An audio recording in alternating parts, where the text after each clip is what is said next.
Good afternoon, everyone. It's Acting Sergeant Prash Ranjan joining you for this afternoon's AMA session.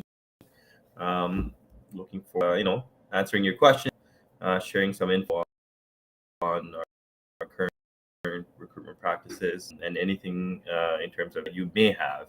I'm happy to address it. First week of December 2023.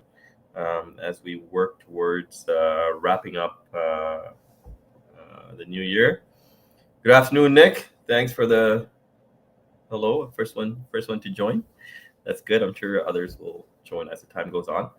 I just want to first wish all of our new intake candidates that just started actually this week. This is their first week on Monday. They started their training, their orientation at Aurelia. So I wish them all the very best. All just over 100 of them. I'm sure I'll be seeing them when I get up to Aurelia there during their training. But I want to wish all of them a wonderful week as they wrap up their orientation, and then their training at OPC starts right after that. Hello, everyone. Thank you and welcome from Thunder Bay. Good afternoon. Nice to have you. As the next class, as we work on the next class, which will be in March, the next intake will take place in March. For those of you that are either in the process or on the fence, certainly we hope that you get a chance to submit your application and certainly try to get into that next intake. As many of you would probably have seen, that our hiring portal is revamped, so there is no more paper application for us anymore. I know some of you were not too happy with the paper application, but certainly we have addressed that. And the new portal now, when you go, you'll see it's just amazing in terms of going. But if you have questions or comments about the new portal, certainly I will address it. In terms of if there's any technical that you're facing, because we want to make these as best as possible. So if you're seeing something that you're facing and you feel like maybe it's not conducive to the application, let us know, because you know what, if you're thinking of it, I'm sure many of your other candidates are probably in the same boat. So, and we will address that with our developers. So certainly let us know. In terms of our hiring requirements, certainly I'll address that. Our fitness requirements, all the different areas of assessments that we look at when it comes to hiring. Certainly I'll address it as we go through the session today. I'll be here till 3 p.m. So certainly, if you have any questions, pop them on the chat. I'll address it. If I miss it, that's not because I'm ignoring you. I just missed it. Just pop it up again, and I'll try to scroll through, and I'll try to address it as much as possible. Okay. Okay, let's start off right away here. Can we talk about the home interview process? What to expect? So the home interview process takes part in the background investigation stage. That is one portion of your assessment that would be done by your assigned background investigator.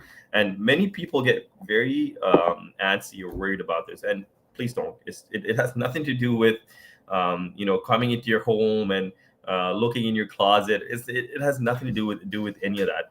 The home interview process is essentially to get to know you and even those, your loved one, your spouses, that people that may potentially be impacted by this career that you're undertaking, and to kind of understand their perspectives, and to kind of go over some of the other things that we didn't get a chance to go over during the interview, such as your finances.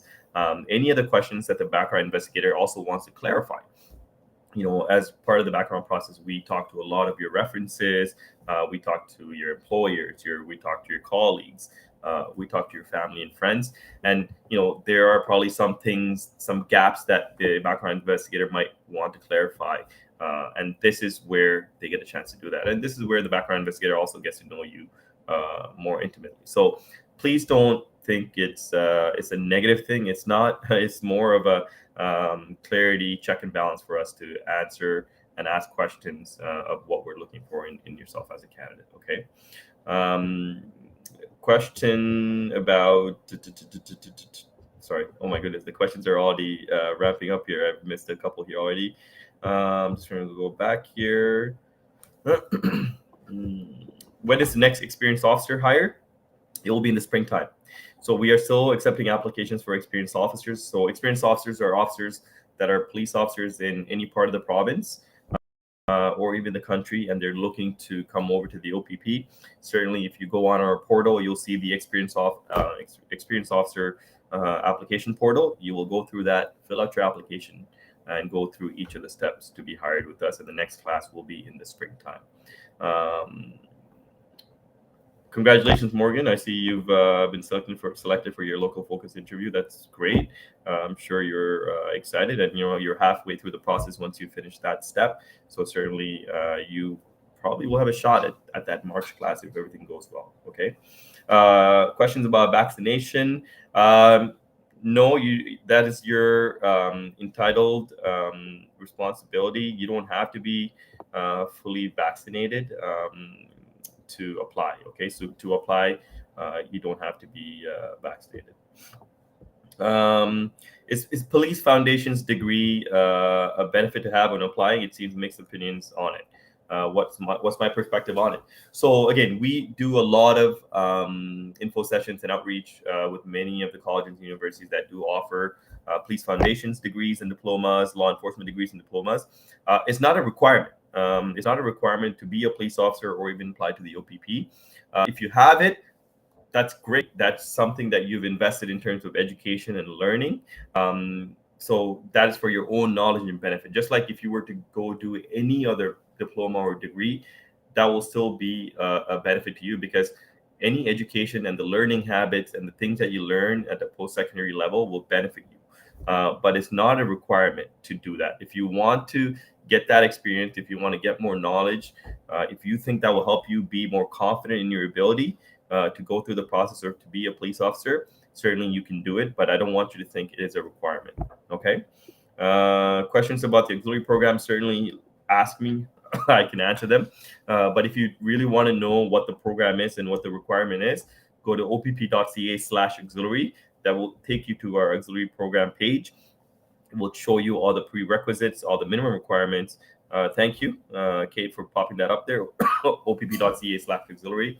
And that way you know exactly what the training schedule looks like, what you have to do, and what the minimum requirements are, because it's very different from the uniform side. And the auxiliary program, for those of you that don't know, it is a volunteer program that we offer, where many people use that as a stepping stone to eventually, transition over to the full-time police officer position. Right?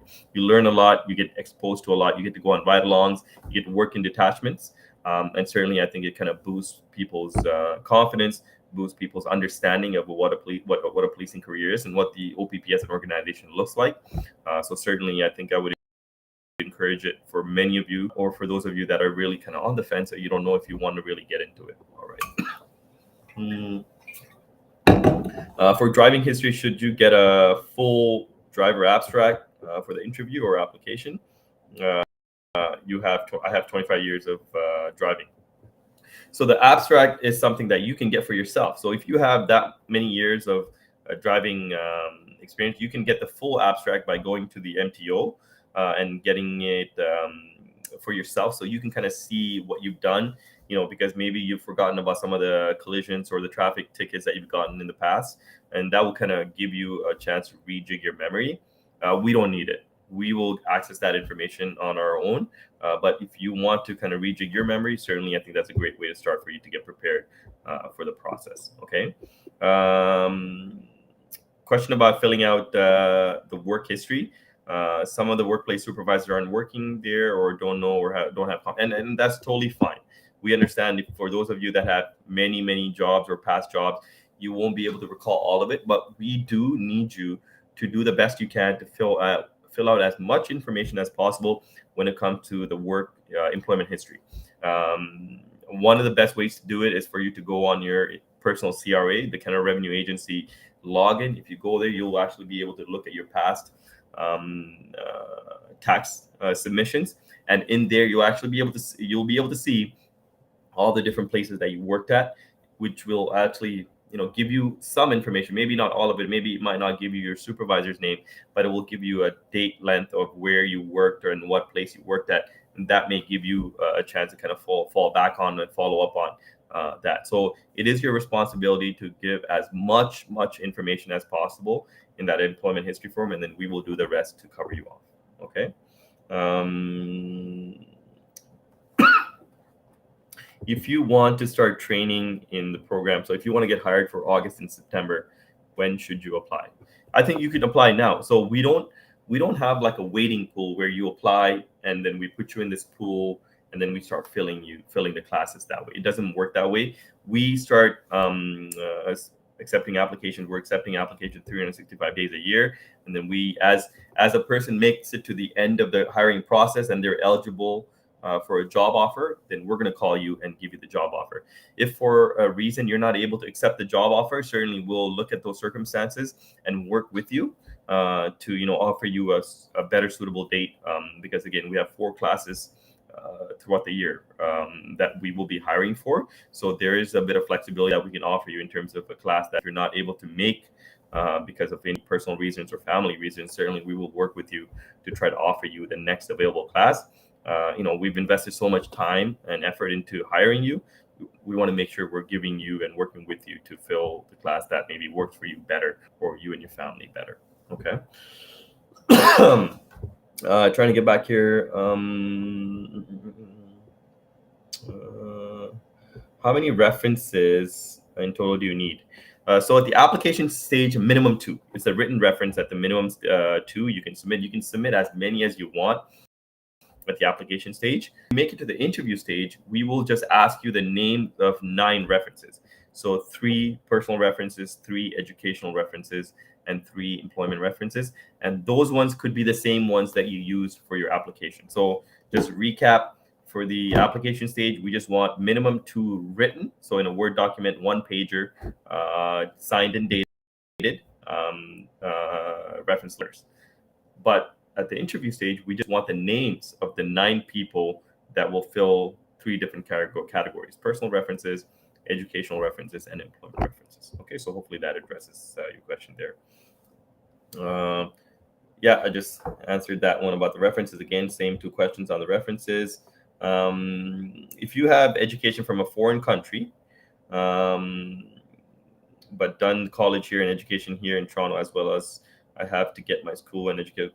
So yeah, we still ask for your transcripts from even if you had education done in other countries. So your transcripts, we still require it. But if you had your education done here now and you have the transcripts and diploma, you don't need to go get your equivalency done if you had it done here. But we still require the transcripts from the past. Okay, you have to submit all your educational history, even the ones that you did not complete and incomplete ones. We still require you to submit those documents. Okay. Yeah, can you go through the cadet program and the auxiliary constable program at the same time? Yes, you can, because there are 2 different programs on in itself. The cadet program itself, it's a paid position. The auxiliary program is an unpaid position. So yeah, you can submit for both programs, and if you get hired for both, you can pick which one that you want to do. I don't recommend doing both at the same time. I think if you can apply for both, but I think you should just pick one at the end, whichever one it is. And like I said, one's a paid position, one is an unpaid volunteer position, right? So the other question here is, I applied in the past and failed the color test. Has this been changed to include passing the foreign to different test? So great question. So if you go on our OPP website, you'll see the frequently asked questions page. And in the frequently asked questions page, we give you all the requirements when it comes to the vision standards and also the hearing standards. For those of you that have concerns about your vision or your hearing, whatever work and effort into going through the process, because it is a lengthy process, please go download the requirements, go see your optometrist to get your vision checked, and also go see your audiologist to get your hearing tested, because they would be able to tell you, hey, yes, you meet the standards for this requirement to be a police officer, or no, you don't. And if you don't, what alternatives do you have? Can you actually get something done to meet the requirement, or is it going to prevent you from applying for this position? So I really encourage you to go and take some time to do this, so that way you're well prepared. As for the test in terms of color test, no, the standards have not changed. It's still the same. So for those of you maybe have vision deficiency, or if you're colorblind, that will certainly hamper your ability to get hired by us. So certainly take the time to go do a bit of the legwork and address these issues on your own, so when you apply that you do meet the standards and you're not going to have any bumps in the road. The most unfortunate thing I could see happening is you're at the final stages and we're ready to give you the job offer, but your medical comes back as you don't meet standards for either vision or hearing or both, right? So these are things that has happened to other candidates in the past. So I would really, really encourage you to take some time to do that before you submit. Okay. Fitness logs. When it comes to fitness logs, again, we don't expect you to do every single thing on the fitness log itself. We are just asking you to submit what you do to maintain your fitness. So if you only run once a week, then that's all you should be putting on the fitness log. If you run 5 times a week, then put 5 times a week. If you play basketball once a week, then put that. If you play basketball 3 times a week, put that, right? So please don't feel that you need to fill out every single category to be a competitive process, because essentially you're lying by filling out things that you don't know. Only fill out things that you do to maintain your fitness, right? If you only run the shuttle run once a week, then put once a week. If you run it all 7 days, then great. If you work out on your strength once a week, so be it. If you run cardio 5 times, just be honest with yourself and put in exactly what you do, and that's what should be reflected on your fitness logs. How can out of province police officers apply? You would be eligible to apply if you are a current serving police officer in any part of the country. And if you are a police officer, maybe you don't work for police service now, but it's under 2 years since you last worked, you are so eligible to apply. You would go on our opp.ca careers website, click onto the portal, and then you would fill out the application, and then now you would be in the hiring process as an experienced police officer for us. Okay. Next question here, just scrolling through. Thanks for the questions. Clearly, there's a lot of interest in terms of what you want to process, so that's great. Question: will there be a streamlined process for recruitment in 2024 for existing auxiliaries in OPP transition storm process? So the auxiliary process is different than the uniform process. There are things that you would still have to do for the uniform side, such as you have to have your fitness tested, even some of your psych testing, even some of the interview questions that will be asked of you is different. So right now, at this point, we don't have a transition process, but we certainly always look and encourage our auxiliary officers to apply for the uniform side, because again, we see the auxiliary process as more of a farm team, right? We see that as a farm team where we can take people from there and fill our positions in the uniform side. So certainly, I would encourage if you are interested in the uniform side to apply using our portal, and then certainly reach out to us as recruiters if you have any questions specific about it. Okay.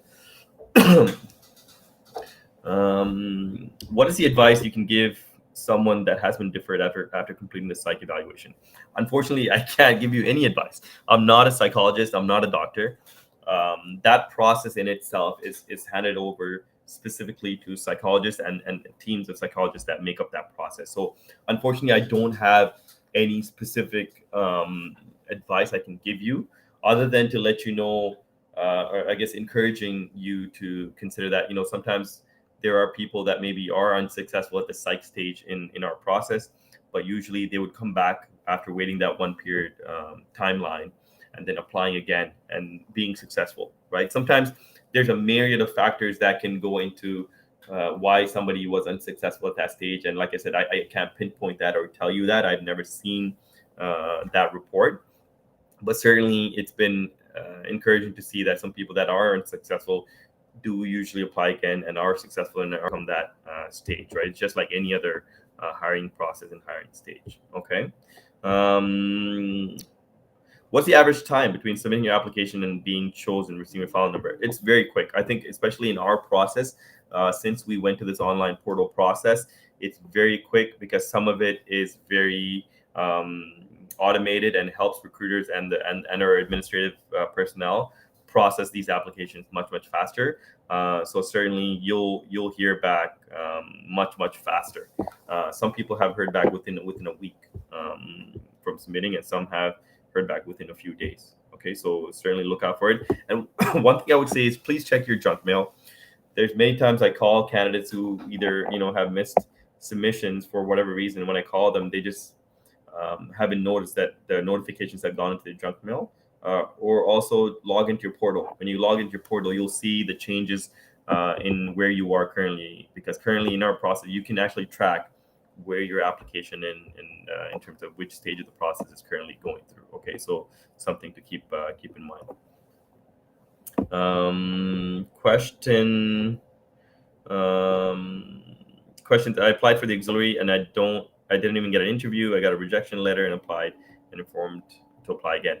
So sorry about that. I'm sorry that you were not selected for the process. In our process, and currently at the point, the auxiliary program is not done by us. It's done by another part of our organization that oversees the auxiliary process in itself.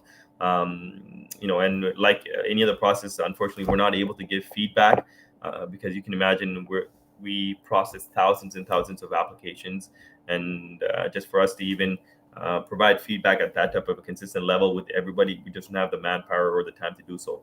But certainly, I think one thing that we always encourage you to do is to kind of self-reflect on different areas of assessment that we look for and see how you can improve from your current state of where your app looks, and see how you can improve on that. Certainly reach out to the recruiter if you have specific questions about your application, and we will try to do the best we can to address some of it, but it's just not possible all the time for us to do that. So when you go through the process with us, yes, you will be required to submit a second fitness video as part of the hiring process.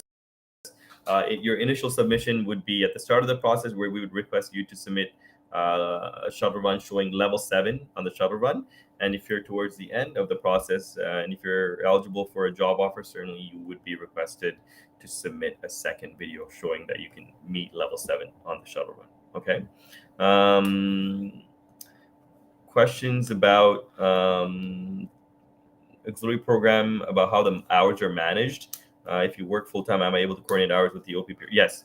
So again, it's a volunteer position, and the auxiliary program is very flexible to give you different opportunities to take part, to complete your hours, to meet your hours.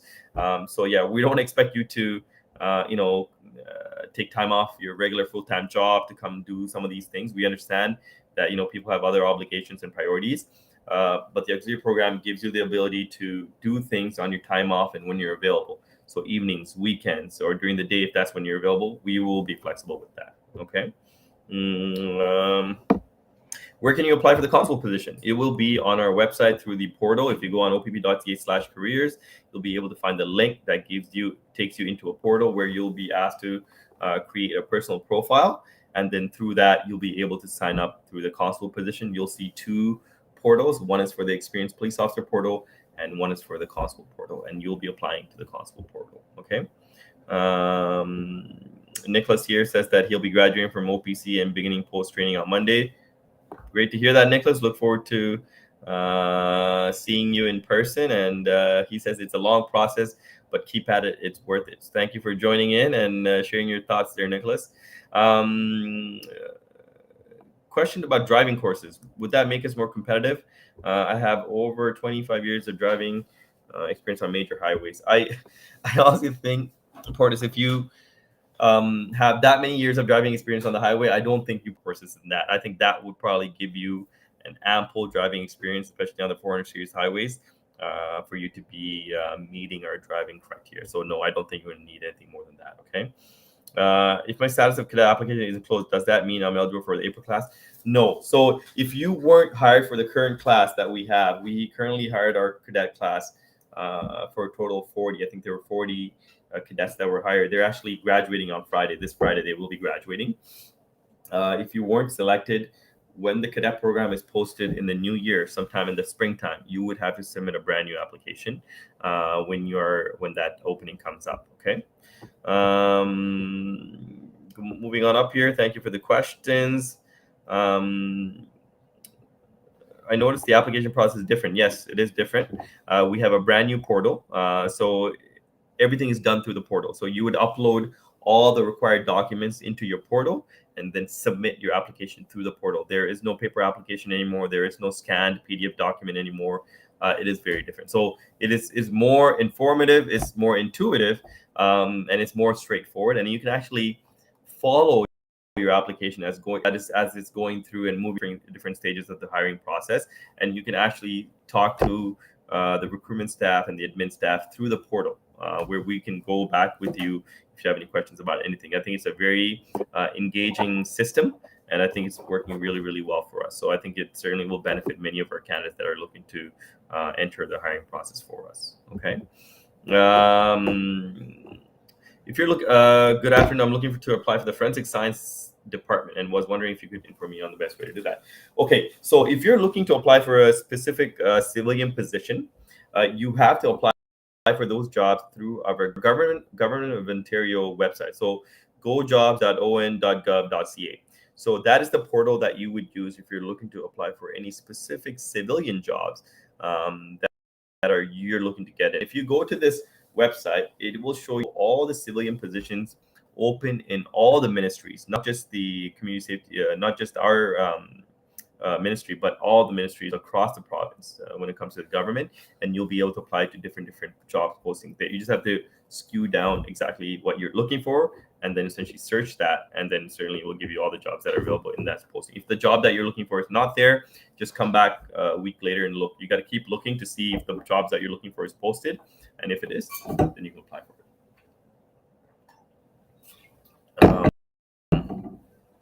Question about if the OPP would take someone straight into specialized policing if they have special skills. Not directly, no. Any officer that is hired, you would have to finish probation, which means you will always start off as a frontline police officer. If you have, for example, I'll use an example as a pilot. If you are a pilot, if you have commercial driving, flying experience, and you want to be a police officer, when you apply, you would start off as a front line as a police officer. You would do your probation there. You would do your time there. And then when you feel like you're ready, then you would have to apply to the aviations unit, because as you know, the OPP has an aviations unit that has Cessnas and helicopters that we fly. So you would apply to the specific process. You would go through the interview. And then if you get hired for that position as a pilot, now you would be a police officer and a pilot with the OPP in the aviations unit. So everybody has to still go through the hiring process for any specialties, not only a pilot. If you want to be a canine or a recruiter, like myself, I had to go through a interview process to be hired as a recruiter from being a frontline police officer, right? And then that just goes into the segue that kind of talks about all the different specialties that we have. We say a career within a career. We have so many different specialties and positions that we have. I think that's why a lot of people are attracted to being a police officer, because if you wanted to change jobs every year, you have the freedom and the flexibility to do that. You just apply for a different job, interview, and if you get selected, now you can go do a different positions in anywhere in the province. And that's the other thing, you can move around anywhere in the province for whether it's a position or a lateral transfer. All this type of flexibilities are available to you, right? So I think that's how I would address that question. Are the 9 references mandatory? Yes, you have to provide the 9 references. The names, it is mandatory.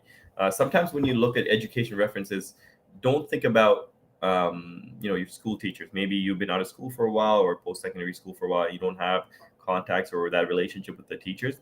But if you're working or volunteering, you can also put down people that can speak to your learning habits. So in any positions or any job or volunteering places that you have, there are people that train you. There are people that coach you. There's a training unit or a training section that kind of get you from one place to the other, and they teach you. So anyone that you feel can speak to your ability in that capacity, you can put them down as your educational reference. Okay, hope that helps. What percentage of applicants get hired if you get past the first stage and interview. Are you ready?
Hi, team. Sorry about that. This is what happens when sometimes technology doesn't cooperate. Thanks for your patience. Hopefully, that wasn't too much of a delay. Thumbs up. I got the thumbs up from Kate that I'm back in, so we're good. Okay. Hopping back on the question that I think I dropped off on, I'm going to try to address that. And looks like the questions are coming in. I'm going to try to scroll back here. Yeah, so the 9 references there and the percentage. So I don't have the percentage in front of me, but certainly I will have it for the next session that we do. I'll try to get that from our staff that track the stats and the metrics, and in terms of what percentage of applicants get hired. Well, obviously, I can tell you that we try to hire just over 100 a class.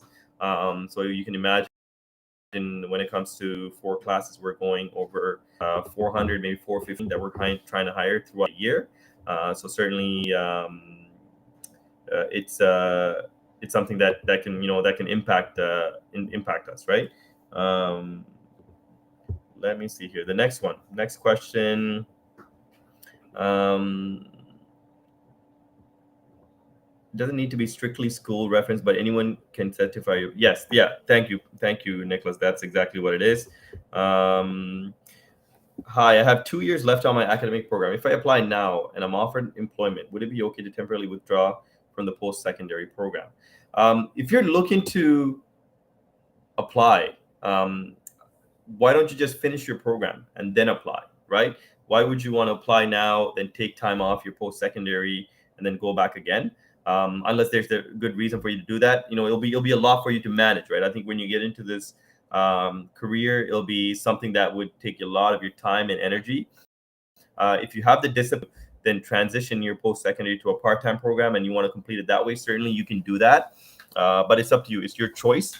But if there aren't any mitigating factors and you're looking to apply, I would say finish your school and then apply. But if you're looking to apply and want to get hired, and then do your program, your post-secondary part-time, certainly that's something you can do that also. Okay.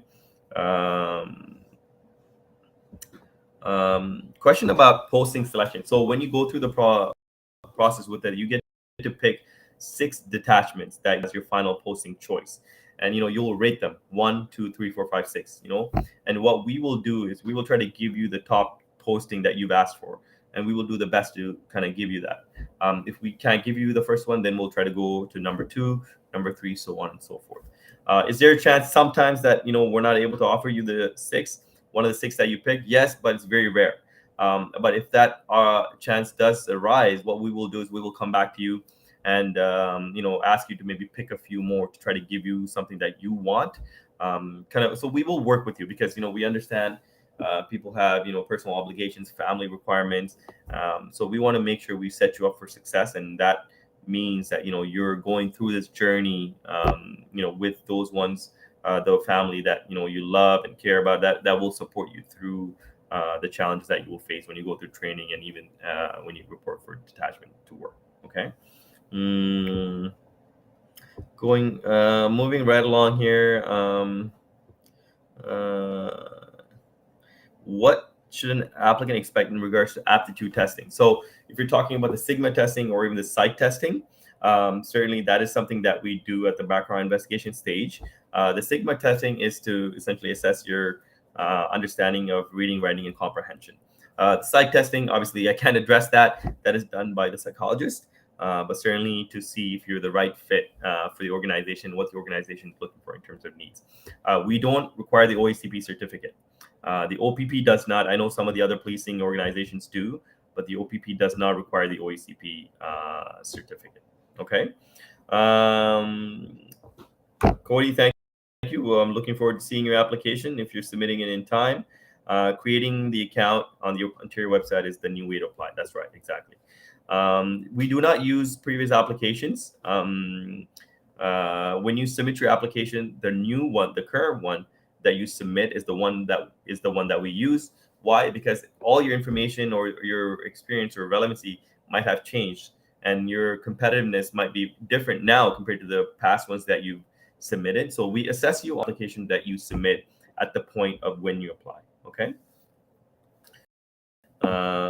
Any job. So I've done Uber Eats, DoorDash in the past. Should I add that to my resume? Yes, because that's experience. So you have experience with driving in that position. You have experience with dealing with people in that position. So yeah, that all speaks to your experience as an applicant and is something that would be recognized. So certainly any job that you've done from the moment that you've started working. So if you started working 15, 16 as a paper route, you have to include that. Every single job that you've ever done has to be included. Full-time, part-time contract, anything that you've done, it has to be submitted as part of your application process. Okay. Recruiters could be from anywhere. When you go through the hiring process, you could be interviewed by anywhere, any recruiter across the province. It's not from where you applied. Okay, so just so you're aware of that. Just looking through some of your other questions.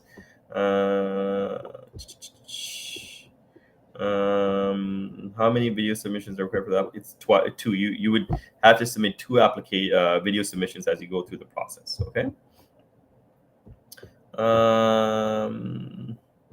Yep. Thank you for answering that. No, so an experienced police officer goes through a different hiring process than a brand new recruit, because an experienced police officer is already a police officer, and they would not go through the same hiring process as a brand new person that have never been a police officer before. Okay. In the background stage, it mentioned security portion, getting your fingerprints taken. Yes, exactly. Yeah, exactly. All the security background checks would be done at the background investigation process.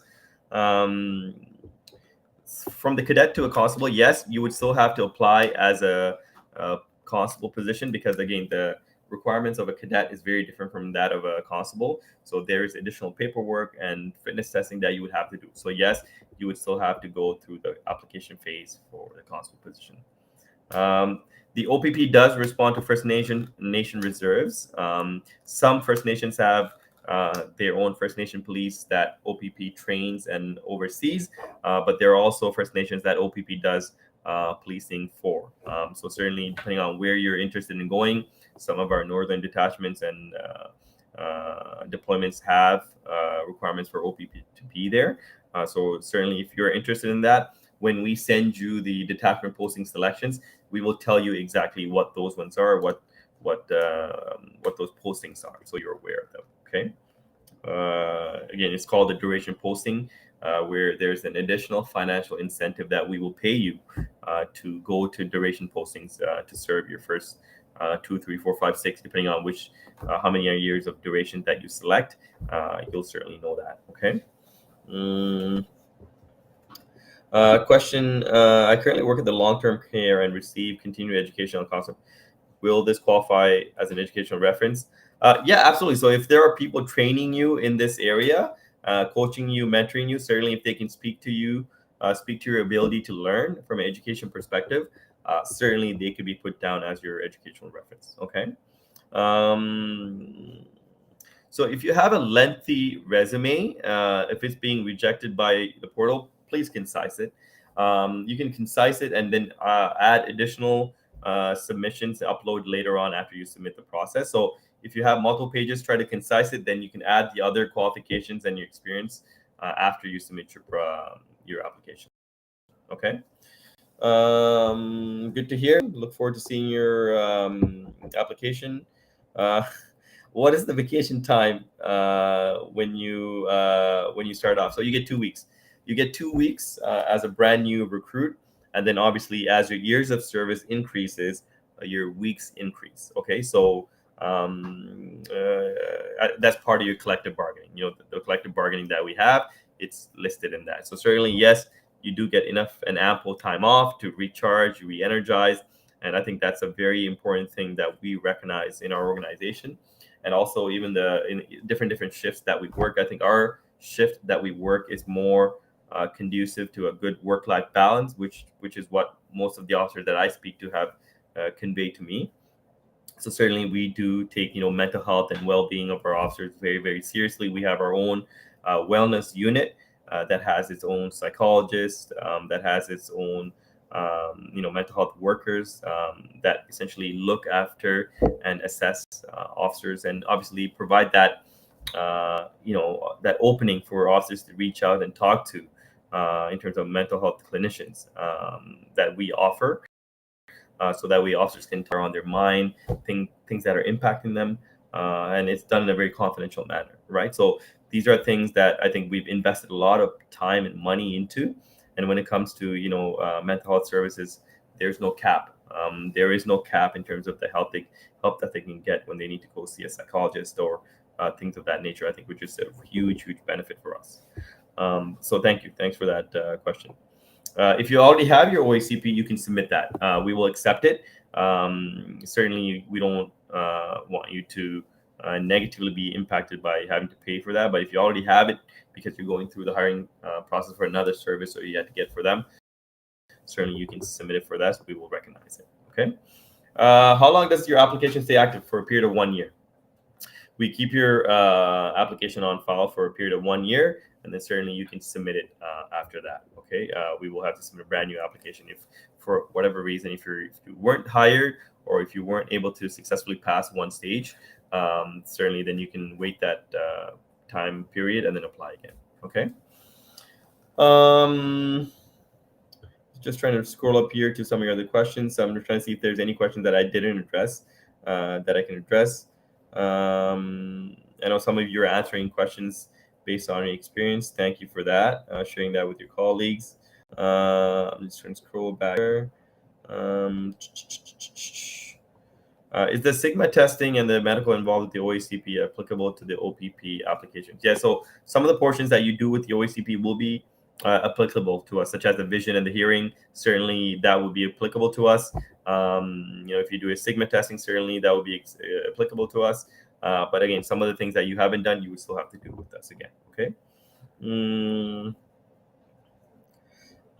Yeah, so when you're in the process for a year, you won't be hired for every single class that comes up. So for example, somebody that just submits the application in February, they're not going to get hired for the March class. They would probably be looking at June class, right? So depending on when you're eligible to get hired, that's when you'll get hired for the next available class that you are in line for. So that's how it works. You're not applying for a specific class, but you're going to be applying, going through the process, and whichever class you show up to be eligible for, that's the class you're going to get the job offer for. Okay. Um, yeah, physical testing process you would do at the start. Once you submit your application, the next step would be the shuttle run testing that you would have to do, where you would self-record and submit that video to us. You would send that to us via a link. We will review it, and then certainly, if you are successful, you would move on to the next stage of the hiring process. And then before, towards the end of the hiring process, you will also do a second fitness test showing us that you can successfully reach level 7 on the shuttle run. Okay. What is the work schedule? So again, frontline officers do a different work schedule than say a specialty unit or a different specific unit. So it totally depends on which region you go to, which detachment you go to. Some detachments work a different schedule, and so we have varying schedules that we work. So it will be based on which detachment and region you go to. I'm trying to scroll up here. How's background investigation done for people that have lived in other countries before Canada? Yes, so that is also done by our background investigators. We have different methods of doing that, and certainly we will try to get a hold of your references of people that you work for or companies that you work for in other countries, and we have methods that we do to do that. Okay, so that will be handled by us. If you did the Be the Bridge and the inclusion challenge, it will be emailed to you. Our outreach coordinator, Elizabeth, looks after that. Certainly, that is something that you will get. If you don't have the certificate, please just indicate that in your application to us, and then once you get that certificate, you can upload that portal, and then we will get that. Okay. Is post-secondary a big factor? So as you know, the minimum age and the minimum education requirement is high school. Some people have post-secondary, some people don't. Some people have trade school. Do we hire people right out of high school? Yes, absolutely. There are some really competitive candidates that meet the requirements of all the things that we're looking for, and we do hire them. So don't think that just because you graduated high school, you're not competitive. Apply, see how you will do, and then you will know whether we're going to hire you or not based on how you do at that stage. And age is not a factor. If you're over the age of 18, you're essentially eligible to apply. Have we hired people under 21 before? Yes, it happens all the time. So don't sell yourself short. Apply, go through the process, see how you do, and you might surprise yourself, and you'll get hired with us, right? So don't sell yourself short. That's what I would say. For the physical fitness, is there a minimum number of push-ups that are required? So there are different things when it comes to the hiring process. There's a pin test, there's a shuttle, and there's a prep test. The two things that we currently assess you on when it comes to the hiring process is, one, during the hiring phase, we will test you on the shuttle run. Once you're hired and you go to Ontario Police College, you will be tested on the prep test, right? So with prep test is a circuit, and both of these tests you can actually pull up on YouTube and you can see what they are, or you can even show up to the fitness sessions that we have. So we try to hold practice fitness session once a month, where you can sign up. It's free of charge, and you can show up to the fitness sessions. You can test yourself out on the shuttle run and the prep sessions to see how you will do. And this is a way for you to kind of get prepared to be able to kind of practice some of these things so you're ready for it. So those are the only two tests that we do when it comes to the hiring process. The pin test is something that you will do if you want to as part of the fitness logs, or if you want to get your pin test once you're hired. If you want to get your pin, that's something that we will assess you on. Okay. When's the next prep test at Durham College? We will be posting it on our social media feed once the date is set. As you can imagine, there's a lot of moving things, especially holidays around the corner. Availability of space and all that is obviously very hard to come by. But once we do get the date and time fixed, we will let you know, and then certainly you can sign up for it on our virtual pages.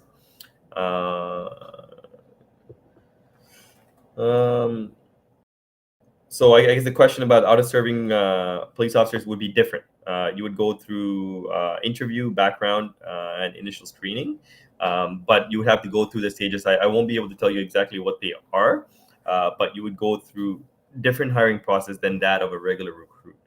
You would certainly go through an interview, you would go through a background investigation, site testing, and certainly those are things that you would have to do as an out of province officer. If you have specific questions about the process, or if you want to know exactly what it is, certainly please reach out to myself or a recruiter from the OPP, and then certainly we can address it.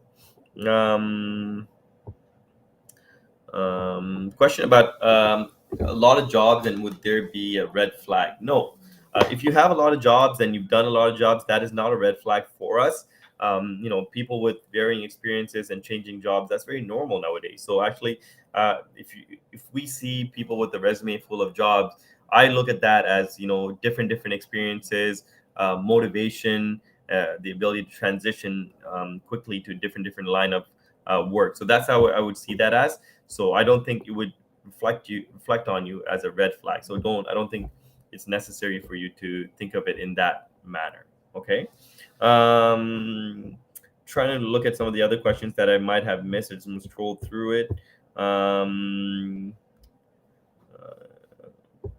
Yes, you don't have to wait for the certificate. So if you did be the bridge or the inclusion session, you can just list that as part of your intake on your application.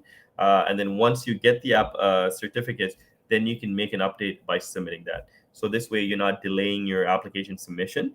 You can get into the process and still go through and potentially be into the process, because it takes about 4 to 6 months for you to get hired in our process. So certainly, any time that you're waiting on this, it's not necessary. You're just wasting time. So I would say certainly submit it if you think you're ready to submit your application. Trying to scroll through here again. Thank you for your participation. And one thing I do want to address, certainly what my colleagues from different regions have asked me to do is, one, the festive ride. So as you know, the OPP conducts ride checks, reducing impaired driving everywhere throughout the campaign. In December, we've started it in November 16th, and it will go through till January 1st. Just to encourage those that that OPP will be there on our public roads, on our highways, doing ride checks and spot checks 24/7, 3 days a week.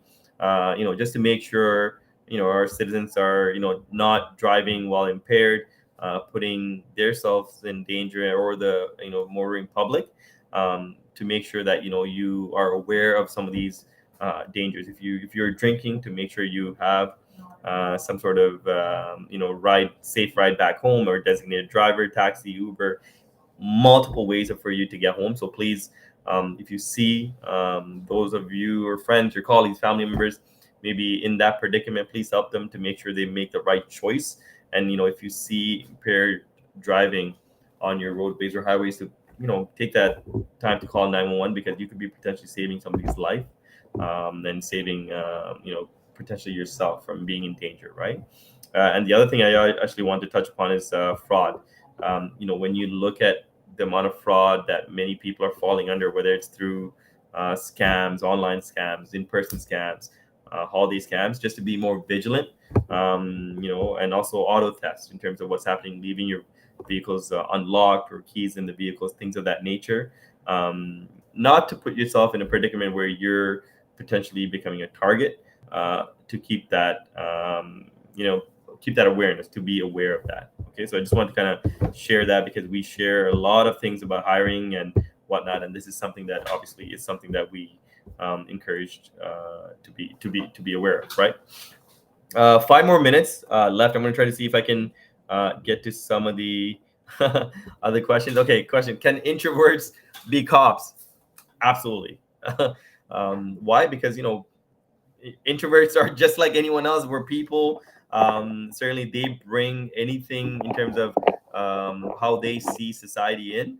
And I know a lot of introverts that are cops. So don't let anyone tell you that that's not a possibility. So yes, introverts can be cops. Okay.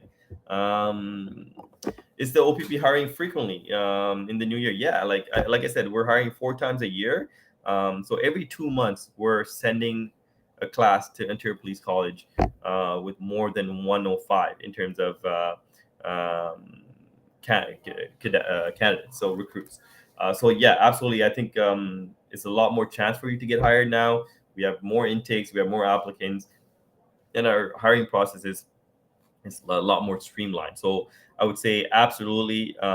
If you are on the fence, or if you're thinking what this career can do for you, from challenging you, from motivating you to give you different experiences, try different opportunities available to us, I think we can offer that. I think we can meet you at the level of what you are hoping for in a career, in a work life balance, in a work experience, and obviously an overall growth perspective. So I think certainly, I've been an officer for 10 years, going to my 10th year now, and I still feel that way. I still feel that same energy that I felt when I first put on the uniform the first day on the job.